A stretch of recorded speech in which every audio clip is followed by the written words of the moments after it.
Good morning, everyone. I'm the long-haired Kevin Allen, and I'm here with my podcast partner, Short hair. Laidlaw, the short-haired former NHL defenseman who played more than a decade with the New York Rangers and Los Angeles Kings. And Tom, this continuing saga of my desire to get a haircut continues. Today, my barber put out her rules for engagement. Right. And she's going to allow 4 chairs in her waiting chairs in her barbershop. There are 2 barbers. Everyone's got to wear a mask. Right. And if you show up and it's first come, first serve. If you show up and if the 4 chairs are occupied, then you're just going to have to wait outside and, kind of hang out in the place we call Depot Town, which is, kind of a nice little area by my house. But I still don't know how comfortable I am. That's 8 people in the barbershop all at once. How big is the barbershop? It's small. Okay. It's a normal size. There's probably would be room for a 3rd chair if you want to put one in, but the 2 barbers are certainly social distancing.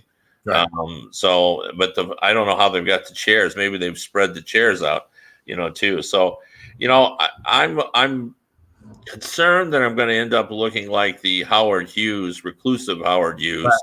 Right. So I'm going to have to. Let's not forget now, I have an appointment for August 9th.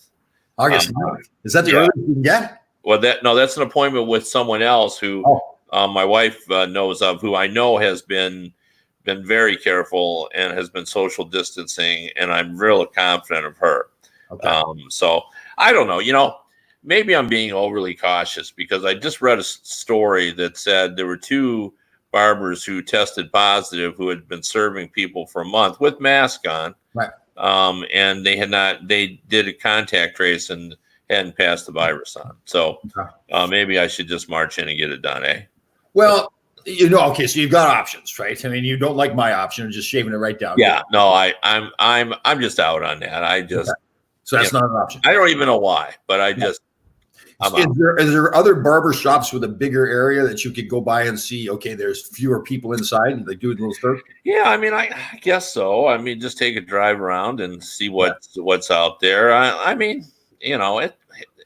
reaching that point now where I would describe myself as having been super cautious or cautious during all this. But, I'm starting to come and embrace the idea that you just eventually have to live your life.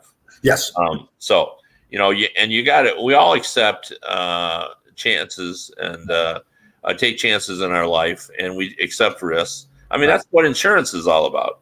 What the odds are. Here's what Ashley has to say here. You're being overly cautious. Huh?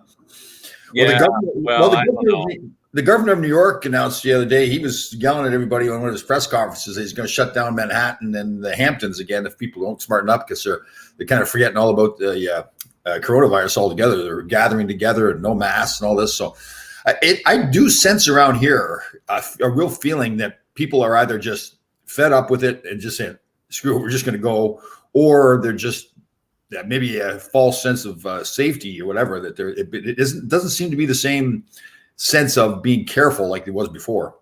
Yeah, no, I know. Well, a lot depends, what your risk is. Yes. I'm obviously a higher risk person. I have age going against me. I have an underlying medical condition that I've got to be concerned about. I'm overweight. All of those issues make it climb up. And, to me, it's just a matter of like, if I was 35, right, I wouldn't have the same concern. Right. Yeah, totally. No, that's true. Yeah. I mean, if you were still in the prime of your career, like I've said this before, I'm not worried about the hockey players. I don't think that even if they contracted it, because a lot of people are asymptomatic, but also even if you aren't, I mean, I've known people who've had it, and it can be rough, but you can get through that when you're in your 30s. Right. But I am concerned about, the people who are my age and above, or people with underlying conditions and so forth. I mean, you're essentially like it's a greater risk than if you're, driving a car, which you have some control over. Yeah. And it's a greater risk than if you fly on an airplane, if you're in these higher risk groups. That's true. So, it's just a matter of comfort. And, Ashley, I think, has put on Facebook that he actually had the virus. That's right. Yes. Yeah. So, he went through it, and I don't know for sure, but I'm pretty confident he's younger than me. I don't know that he's in the higher risk group. Yeah. I would not tell anybody that they're being overly cautious. I think it's everyone's personal decision what they want to do. So anyway, but let's move on from that. Eventually I'll have to make up my mind, and you guys will all know when I make up my mind, because I'll come in here and I'll look less shaggy. Well, you know what we should do? We should do like an emergency podcast if you get it done, right? Like maybe before and after kind of thing. Like take pictures. Yeah, we could. Yeah, my that's the barber calling. Yeah, exactly. Yeah. He's watching the podcast. My barbers are fun people. They would probably wouldn't mind being on the podcast. Maybe we could do the podcast live. Yes, we should do it. From getting my haircut. We could broadcast right from the barbershop. That's probably they're probably watching the podcast and they're mad at me. Well, they're just opening up today. This is the first day. Oh, okay. Yeah, here in Michigan. So it's interesting. But let's start our discussion today. I want to talk a little bit about baseball. And yes, it's interesting. When I was a kid. I don't want to get to make this about me, but I kind of had a messy childhood. We'll just call it that. It was messy, but baseball, kind of got me through that. Really? It was my sport. At the time, and and there was more of a mystery to it. I've tried to explain this to people, and certainly Canadians can't comprehended because they had so much hockey in their life. But I actually, in Michigan, because I had a hockey night in Canada, I probably had, greater insight to what was going on in the NHL than we did about baseball. In baseball, we only had a game of the week that came in on Saturdays, right. and it was just the Yankees most of the time. We got Mantle and Maris when I was a kid growing up, but, we didn't get any National League, or very rarely. We got the big time teams. So baseball still had, kind of an air of kind of mystery to it. And, I played baseball when I was a kid. I played the Little League and the Babe Ruth. What position were you? I was a catcher. Oh, okay. Were you pretty good? No, I was just an average Little League player. And, in Babe Ruth, as we got climbed higher, and, it became, I couldn't hit the 75 mile an hour slider, so I was kind of, but I really like baseball. And, to me, even though I've spent my whole career in hockey, I did cover some baseball before I started. And it's still my, I wouldn't call it my favorite sport, because I've been in hockey for so long, and but it's of the sports I didn't cover, that that's my favorite, and I just don't like what's happening to it. Well, do you think the baseball players and owners have a responsibility during the pandemic? This is one of the views out there, that they have a responsibility during the pandemic to do whatever they can to get back to play, as kind of as a service to the people, to give the people what they want. Well, to a certain extent, right? I don't think they should compromise their beliefs, and I think that's one of the issues here. Is there's some principle at stake that you got to look a little deep at. I think from the player side, right? They've fought for decades to stay strong as an association and not give in to the owner. So if there's any, I think, to me, one of the biggest issues is just, obviously the money, but it's if they make it look like they're going to give in now to the owners, now they're saying, "Oh, geez, we got you." Now these players are going to start to give in to us, right? Yeah, and the CBA is coming up. To be honest with you, I side with the players on this, I just see, like, right now in this current environment, the players are bearing the safety risk here. You know, like they, we don't know about what's going on with, in players' homes. And, we know because Mike Trout came out and said, they're expecting a child. So, they have, he's concerned about that and so forth. But, they all have their individual, but they're taking risk. No matter what you do, you're kind of taking a risk. And you think they're taking that much of a risk with the virus? Well, I mean, you're taking a little bit of risk because, we don't know their home situations. Like, I don't know how many people have their mothers living with them, or, whether or not they're, their grandparents, they're responsible for their grandparents' kids. I mean, you never know those kind of situations. Yeah, but see, you know what, though, Kev? I'm going to think about it the opposite way. I think they're probably going to be the safest people around. There's all the quarantines they've got planned, all the testing they've got planned for them. They're probably going to be they're going to be tested more than anybody other than the first responders and the nurses and doctors that are in the hospitals treating people, right? I don't see that it's that big of a risk from the virus because they're going to go back and play baseball. Well, I don't know about that. I mean, all it would take is a couple of people breaking it, and then they're going to be very vulnerable. They're going to be in the same dressing room with potentially with someone who breaks and you and I both believe that somebody's going to get it. Yeah. Well, somebody's going to be foolish and not do the things they're supposed to do. Yeah, and then they're the other guys are going to be at risk. Yeah. So, but the owner. Let's put it this way: their risk is far greater than what the owner is. Yeah. I mean, will we even see an owner in any of these games? Why would he? Yeah. So I mean, they don't have to do that, and the amount of money, this is a $10 billion industry or more. And I think I read somewhere that it's about $20 million per team. And by the way, they did agree to this, they being the owners, in spring training. And now, because they now know the financial hit, now they're walking that back and said, we want to have just a fair split of the revenue. Yeah. Well, see, and that kind of tells me, like, those obviously are intelligent people, like lawyers and people that are negotiating on their behalf. Why the heck would they go ahead and agree at that March deal and then realize, well, that's not good enough for us? I mean, right. just why have that deal at all? Right. Well, yeah, I mean, they've negotiated and put themselves in a position that they don't want to be in, but that's not the players' fault. Yeah, totally. I agree. Yeah. So, and I saw that it's $20 million per team, and the way I view that, I mean, like, $2 million for what? To make up for this. Oh, the shortfall. Now, players' salaries have gone down the last couple of seasons. Yeah, because owners have stopped.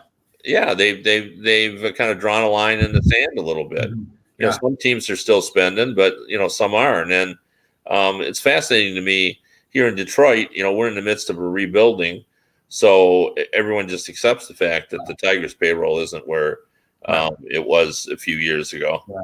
I just never got the sense during the negotiation that there was ever any real serious effort to get something done. Like, there's never sides saying, okay, we know where we need to go. Like, if you look back in the negotiations for hockey, I mean, I guess maybe other than the lockout year, like certainly in this last negotiation, it was clear that the cap from the players was going to go down from 58% to 50%. I think everybody just assumed that. That's what had happened in baseball. They just had to go through a little pain first to get that to happen.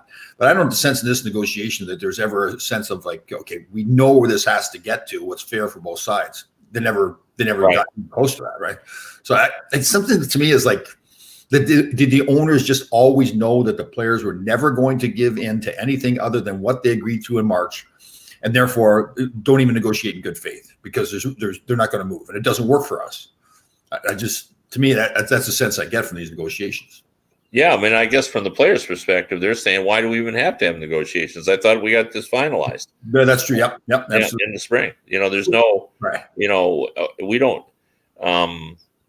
It's kind of like when you sell your used car and you want $1,000, and a guy comes in and offers you $200. Yeah. And then you say, well, like you go down to $800, then he says, well, let's meet in the middle.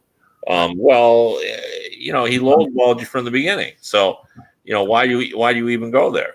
So, but now the owners are coming back and saying, okay, negotiations are done. Maybe it's the players came back and say, okay, negotiations are done. Just we'll go with the March agreement. Have your 50 games or 48 games or whatever you want. Is that? Yeah. Yeah. Well, I mean, and if the owners are sincere about making sure we just have baseball, why don't they just do that?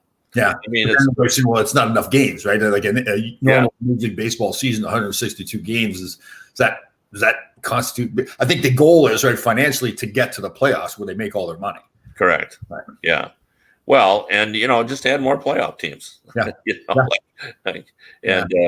Let's try to get it back. But now we see the real advantage that we had in hockey, that bridge has long ago been crossed. Like, everybody knew how the money was split, which makes it a little bit easier than to get everybody back playing because you're all in it together.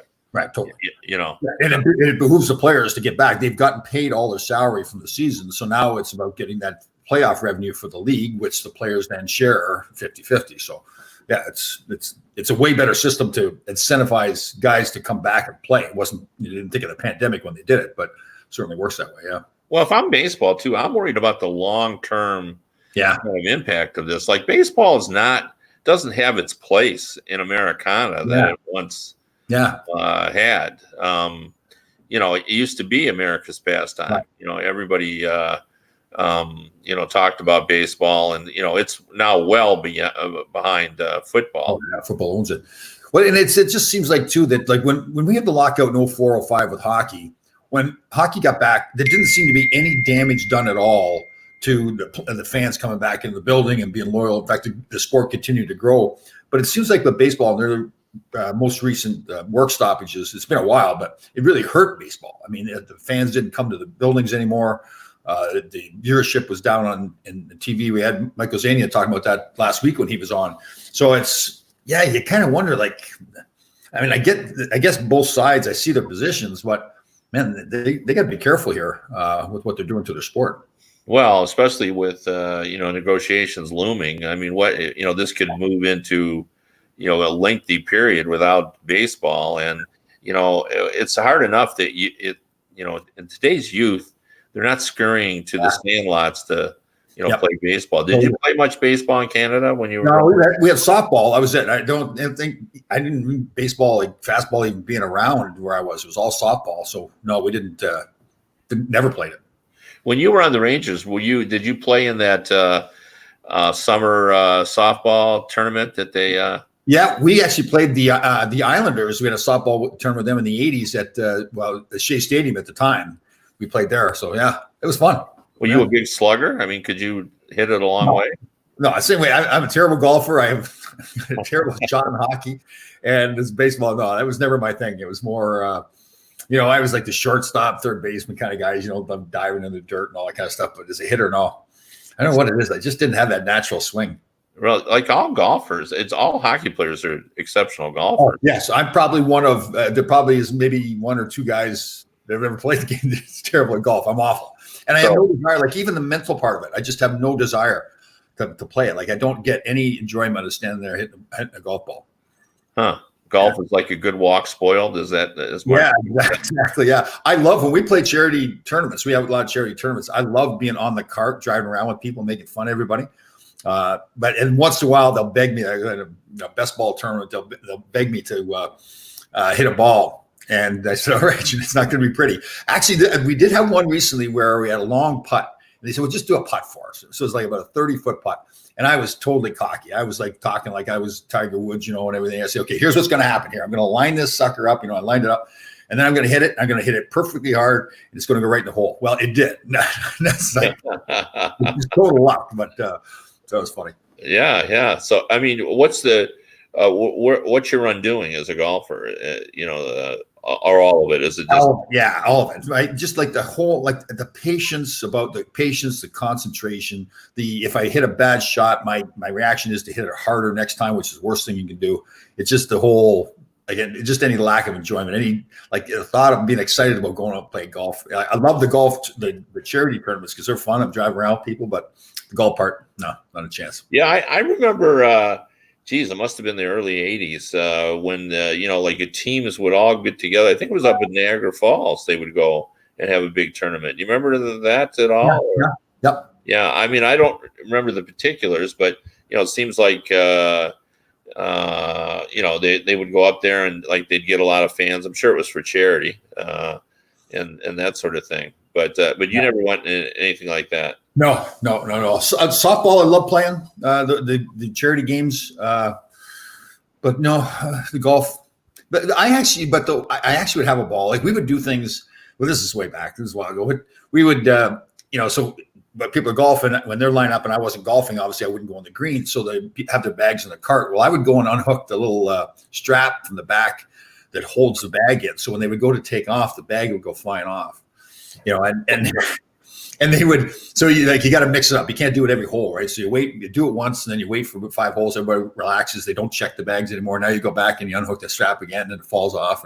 Or else you do it to somebody's, like you're passing off with something. You're passing somebody, and you stop and undo their bag, and then you take off down the road, and they hear the bags crashing off, and you're yelling, "Laidlaw, we're gonna kill you!" So that stuff was more fun. So wow. Have you learned to now that you are an American? Have you learned to like baseball or not at all? Yeah, I you know what? Like when I was young, it's funny because I enjoyed watching. Like I remember really following the Pittsburgh Pirates way back when. Who's they had? Is it Willie Stargell? Is that who they had? Was he? Willie Stargell, yeah, we are family. Yeah. Way back when I was a kid watching them, I loved them play. Who's the great outfield for them that got killed in a plane crash? Clemente. Yes, I love watching those guys back then. For some reason, they had this. Wasn't it "We Are Family" or something? Yeah, We Are Family. Yeah, for sure. Yeah, I loved watching them. They were good. And there was no reason. There was no attachment to them whatsoever. It just seemed it was fun watching them play. I thought about you more and more now. We're hearing our good buddy Jimmy Fox from the Los Angeles Kings remind us that the two-time NHL. Yeah, it's too bad. We need to get Jimmy on to talk about that. Yeah. I remember, I have just vague memories of that tournament, and I remember the players all talked about it. It was a big deal. Yeah. Getting up there, and there were some really good softball players. I mean, guys that could just power the ball out of the the stadium. But it was a big thing. I know, I was living in Detroit at the time, and Detroit had an organized team that they, would play during the summer and do charity events. But then they'd go up and it was serious competition. I mean, I'm sure there was a lot of drinking and stuff and having a good time. But they, as Jimmy just said, I'm sure there were teams went up there to win. This was a big deal. I wonder how many teams. If you're still listening, Jim, how many teams would show up for that? How big was the field for that? Yeah, Because a big I remember the hockey news would write about it. Yeah, in the summer. So Jimmy Fox, one of the best teammates ever. He was a great guy. He's done very well in the broadcasting world now with the Kings. He's been with them ever since he retired. But that was back in 1990, I think it was, or whatever, that he started with them. Well, before we get too far, I wanted to ask you. There's been a lot of discussion now. And about athletes who wouldn't have dreamed of taking a knee for the anthem that are now talking about doing that. And it seems like we've reached the place now where seems to be an understanding that there is a major difference between taking a knee for the anthem and as a means of protest the treatment of African Americans and being anti-military, which is what a lot of people viewed it as. And so my question to you is, now, if you were a player now, I know before you would have never taken a knee, would you reconsider that position? No, I wouldn't. I understand it. I get that they're not doing it to be disrespectful. They have a purpose for why they're doing it. I just think there's so many other ways to do it. Like that time when we're honoring our nation and the people that have fought for us, the flag and everything, whatever it is, that 2 minutes. There's other times that you can do that. I just I understand how people that are now. There's J.J. Watt and everybody coming out talking how they're going to take a knee. John Tortorella, the coach of Columbus Blue Jackets, is saying he understands they're not trying to be disrespectful to the flag. I get it. I just think there's other times to do it. Do I have a better understanding of how people are thinking now? Yes. But I wish it wouldn't have to happen that way. I guess the best way to put it. So you still connect the flag with the military? Okay, but half at least. Yeah. See that? Yeah, huge part. Sponsored by Molson's. Now you're saying it was the Molson's tournament. Yeah, like I remember that. Yeah, like I never saw it, but I was well aware of it as a writer, and I know it was a big deal with players. Like I remember, talking to people about the tournament. So half the league, that would make sense. 6,000 people, eh? Yeah. Can you imagine playing softball in front of 6,000 people? That'd be fun. Yeah, we had a big crowd that one game we had at Shea Stadium, but not a whole tournament like they're talking here. So yeah. Now that's something they should bring back. Yeah. Because I bet people would love that. Yeah. And it could be a huge charity event. And well, I'll tell you what, like the people, like we do that podcast on Thursday afternoon with Ron Greshner, Ron Duguay, Dave Maloney. We bring on a guest.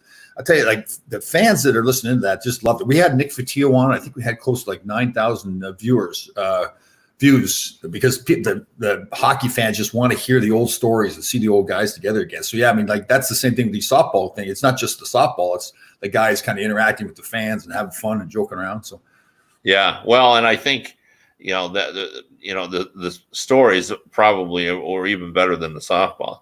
Yeah, oh totally, yeah. Yeah, I wonder how many.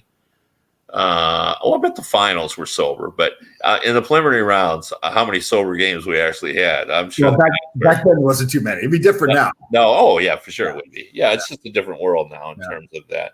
Yeah. But I bet that was just an incredibly fun time for the players that took about this. We're running out of time, and I did have another issue because I think this is reprehensible that the Ohio State has asked its football players to sign a waiver regarding the virus. To come back and play? Come back and play. So you got to absolve the Ohio State. That's ridiculous. Yeah, it's I just don't even I mean, these kids are you're not paying them anyway. You're giving them a scholarship, which has great value.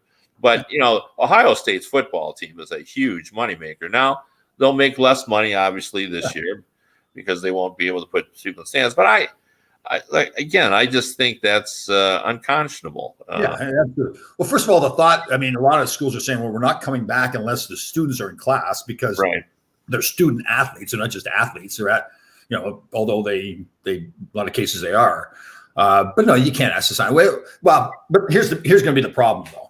So when I played, now the Tom Laidlaw of today would not sign a waiver. I would say, no way. I'm not doing that. I'm not absolving you of responsibility if something happens to me. But the Tom Laidlaw back in my early 20s, I have a big head, and the helmet I had, they had to put a smaller liner in there, like it was half the thickness of the padding, the lining in the helmet.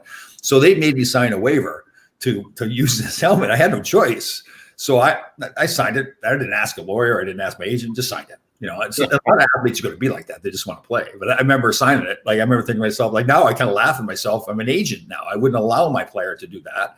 But as a player, I signed it and went and played. Well, it's funny. I see people now who are trying to live by the mask rule in certain stores and things. And by that I mean they got a mask that barely is hanging down from their nose, and it's like a handkerchief, and it's really not wrapped around the ears. It's not tight.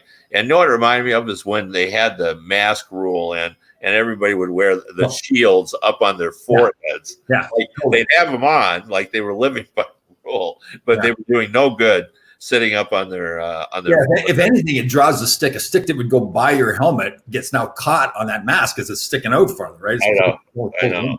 There's a player, who's the guy, little blonde, real good skater. He was on the Rangers. He's been around to a few teams, like a real penalty killing guy. He does that with his mask. I watch it every time. I'm like, what's the point? Why do you have it on? So, yeah. Well, the people. Well, and it's interesting, but the same reason why guys. I think some of them was a comfort issue, but I also think there was a macho element to it as well. Oh, absolutely. Yeah. And I say that because I think that some of this.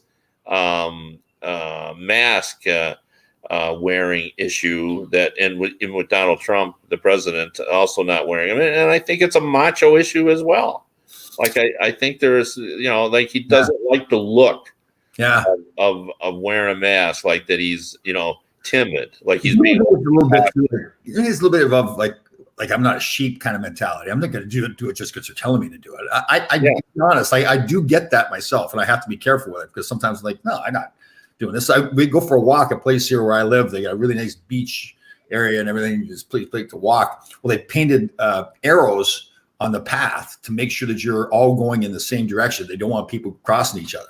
Right. So, and I found myself the first day I went back there and saw the arrows. I said, heck with that. I'm gonna walk the opposite way. I'll show them. And then went back the next day. I was like, what is smart enough? Like, yeah. I mean, and the thing that's so bothersome about the people not wearing masks is, you're wearing it for me. Yeah. Or for the, for the other people in the store. Like, you can't do that for your fellow man. No. Like, is that such a great burden?